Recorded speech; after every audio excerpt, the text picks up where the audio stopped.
Hey there, greetings everyone, and welcome back to another episode of Plan B Success. We have Misha Rubin with us today from New York. Now, Misha is a career educator, entrepreneur, and speaker.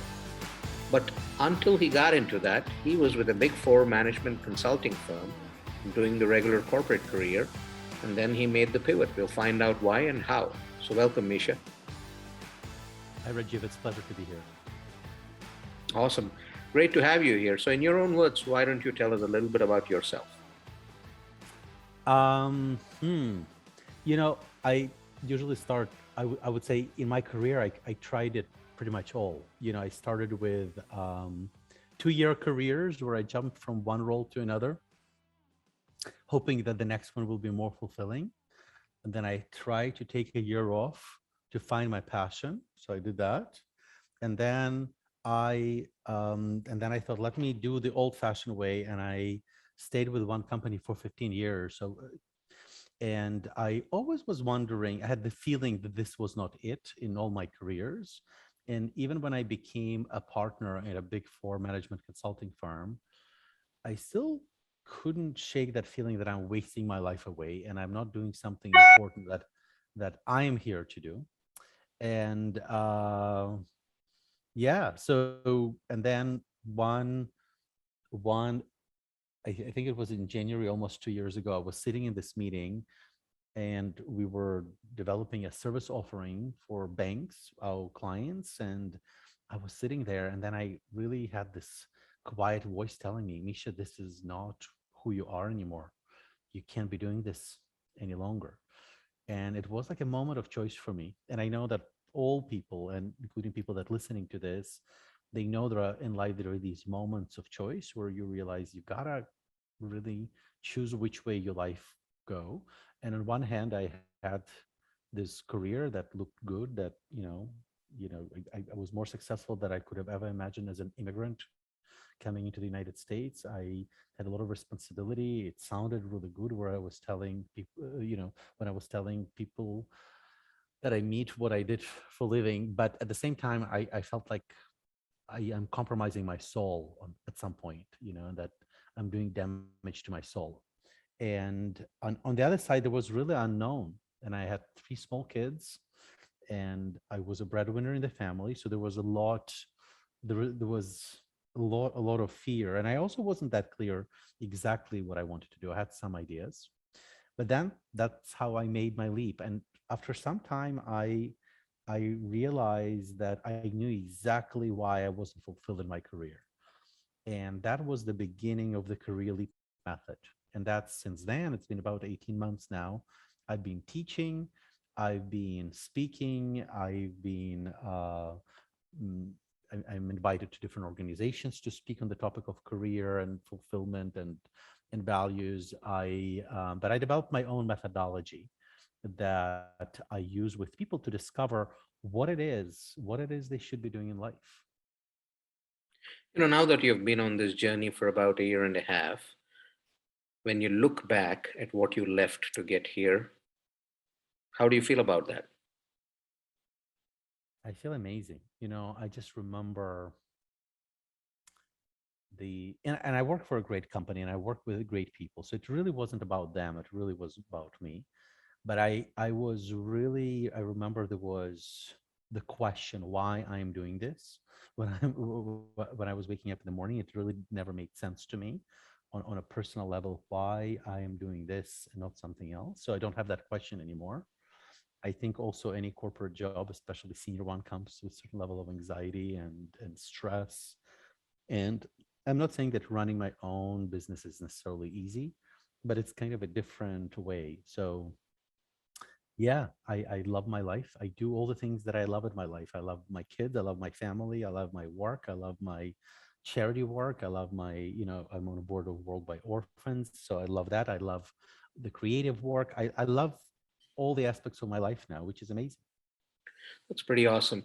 So let's go back and revisit the last, out of this 18-month journey, let's go back and revisit maybe the first 6 months, or I don't know, even if it was a year. Like you said, you had to make that jump, but you had no clear landing site in view. You made a jump knowing that you had to make the jump, but you take the time to prepare for it, or how did that go? People talk about coming out on the other side and seeing the light, but then that journey aspect of it, how real was it? How many downturns, how many upturns? Can you talk us Yeah. through that? Yeah. So one of the things that I realized that we as humans not taught, while we taught on zillion different subjects, what we are not taught is how to figure out what we should be doing in life. Like how to develop that criteria, how to evaluate different ideas and different options. And I'm not, people talk about, following your, finding your passion or following your dreams, but it's like, it's so esoteric. It so doesn't leave us anywhere. So yeah, and I was kind of in that space. Like I really didn't have an answer. I had some ideas. I was always interested in personal development. So I knew I wanted to do something in that space. So I started with developing, several brands, educational brands where I worked with other teachers till I figured out my own teaching, But part of the problem that saw for myself and I saw for people in the same type of a situation as me,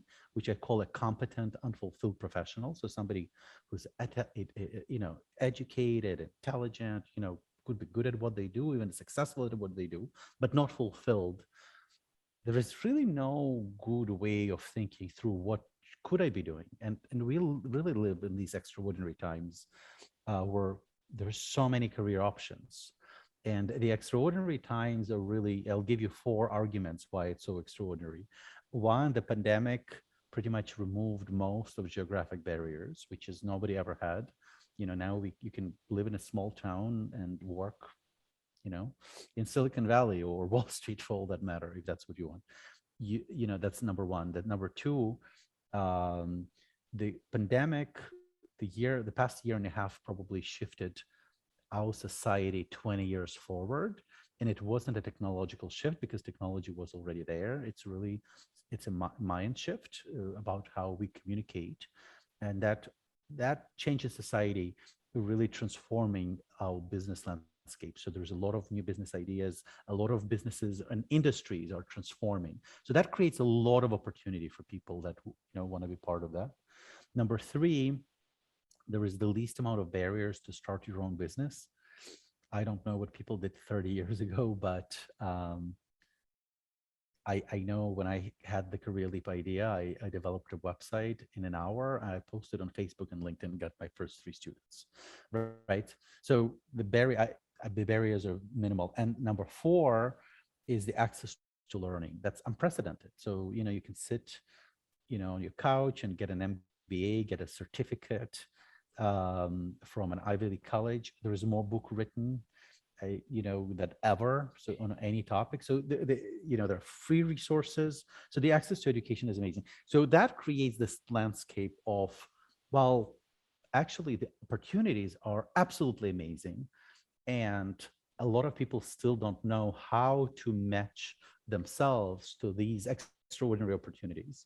And that's where I felt like there was a need for people, and that's where I developed a methodology, so where I can actually guide a person step by step, on how to do that.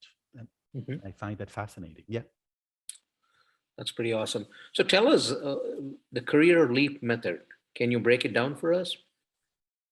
absolutely. So, so there, let's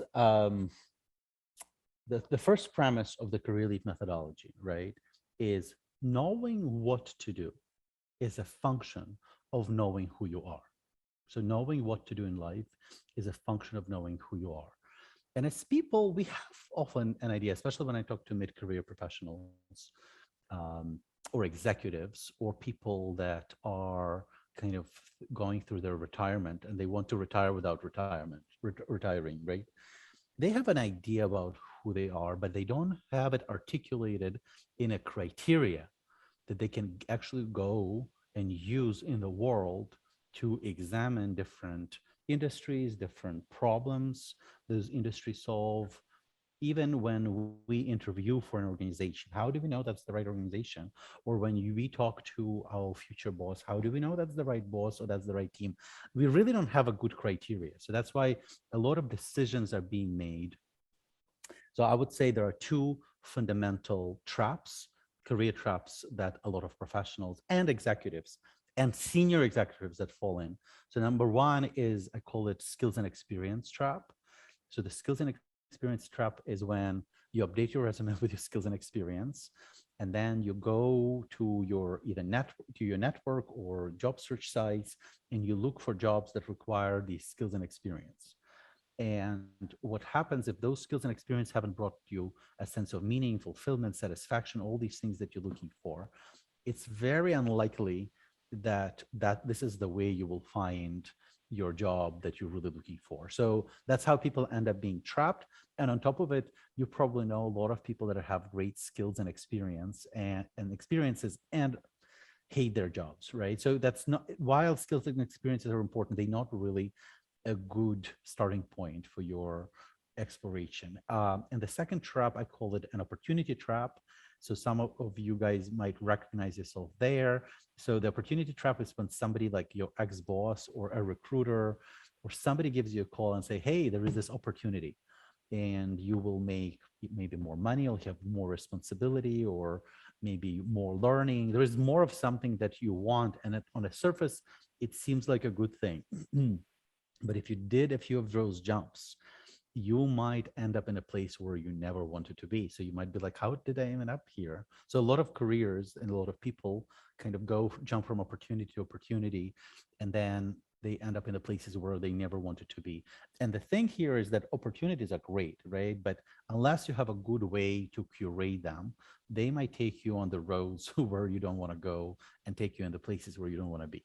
So that all comes down to this fundamental idea that I developed that's called unique career criteria. So we have, as you know, as very, we're all very different. And if we could only articulate this, what's really matters to us in a criteria, then actually it will make our job search easier. So if you could imagine for a second that you work in an organization and you were solving the problem that actually is aligned with your values, and then you were doing the work that actually is built on your strengths, and that your job setup is such that it's aligned with your motivation mechanism, meaning the way you are being evaluated, your progress, your results, it's aligned with your motivation mechanism. And then the way you interact with your customers or with your team, other people within a company, matches your interpersonal profile. So if you all these four criteria met, then you should be in your thrive zone. You should be naturally thriving, meaning you would be enthusiastic about your work, you would be committed to results, you would be growing, and this is what a lot of people want, you would have access to your peak performance. And if it's so that's your thrive zone. So if you look at where you are now and see what is your kind of conversation about your job, maybe it's that you're not fulfilled, or maybe that you are not making as much money that you want to, or maybe it's you're not getting the promotion that you think you're deserving, or there's some other thing, but complaint that you have about your current career or job. That means there is a mismatch with this thrive zone principles, right? So this is where I teach people how to identify their unique career criteria. It's, unique career criteria, those are ways of being, those specific qualities that we have, maybe preferences that we have, that's very unique to who we are and how we are in life. And so once you know them, then the second part that I do with my students, we evaluate different ideas. We build a career leap map, which is the list of ideas of where and what you could be doing. And the trick here is that your lists have to be comprehensive, meaning it has to be really full list, because I think a lot of people not even considering career change because I just spoke with this really bright young lady, and she's like, well, if I need to make money, I need to work, in the bank. But if I want to make an impact, I have to be like in a nonprofit and not make any money.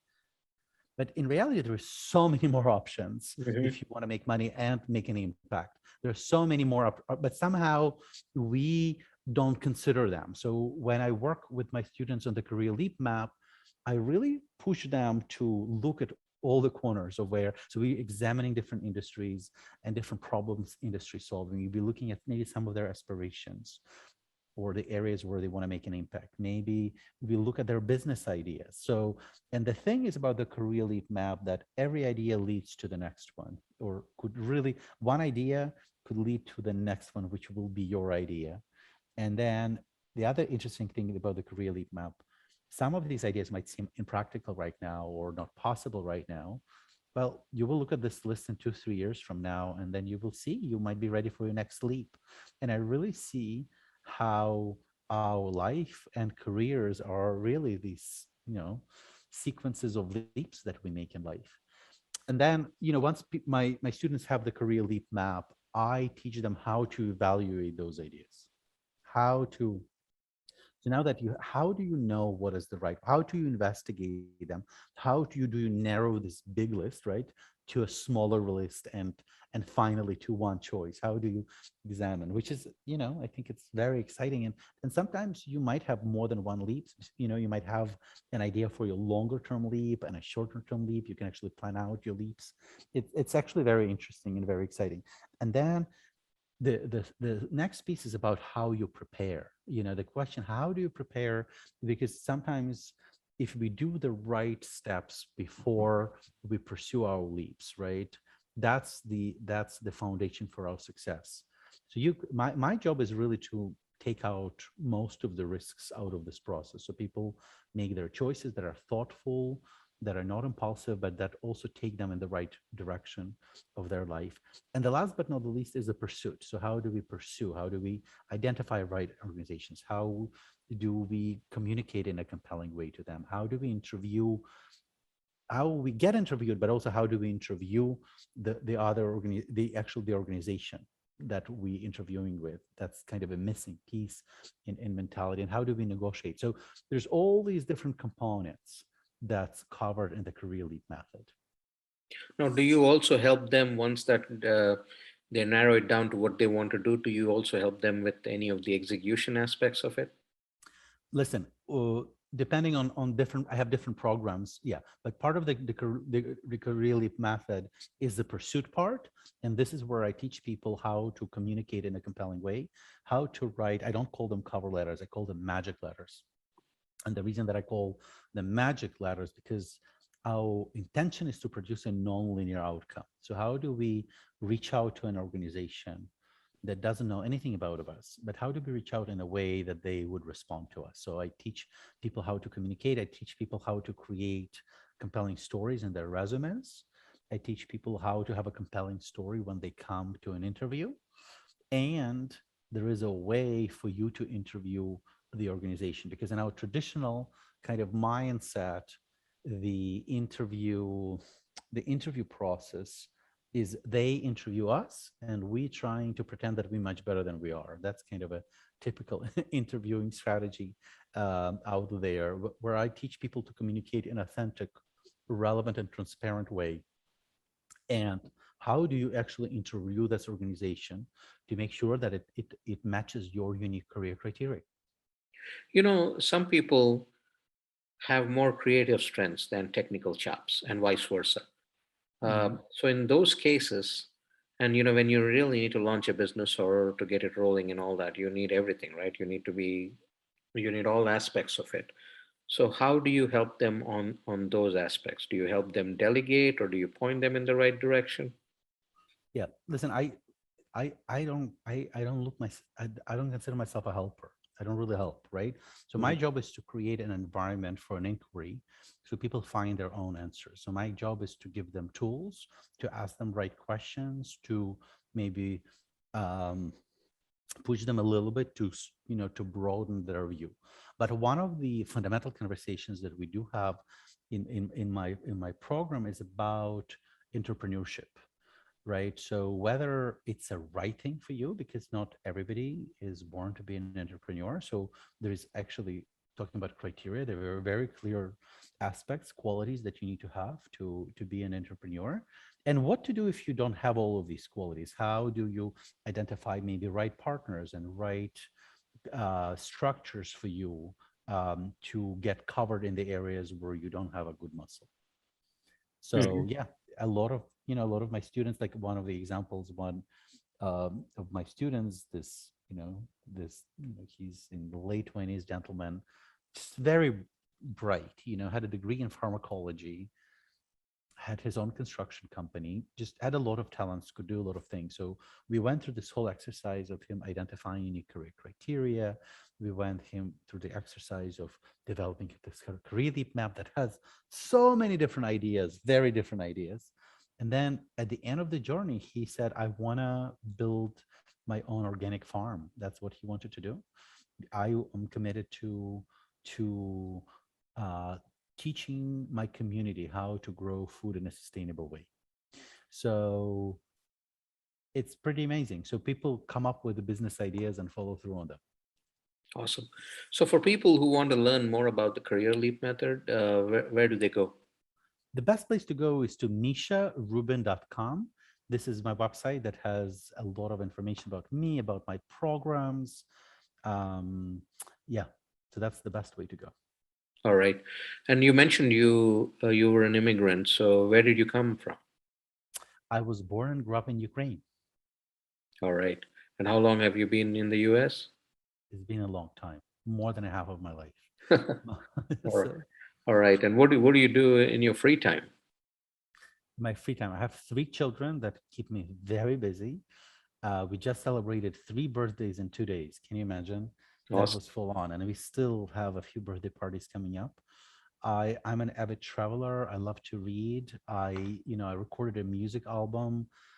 That was before kids. I'm on the board of World by Orphans, which is a charity dedicated to children at risk.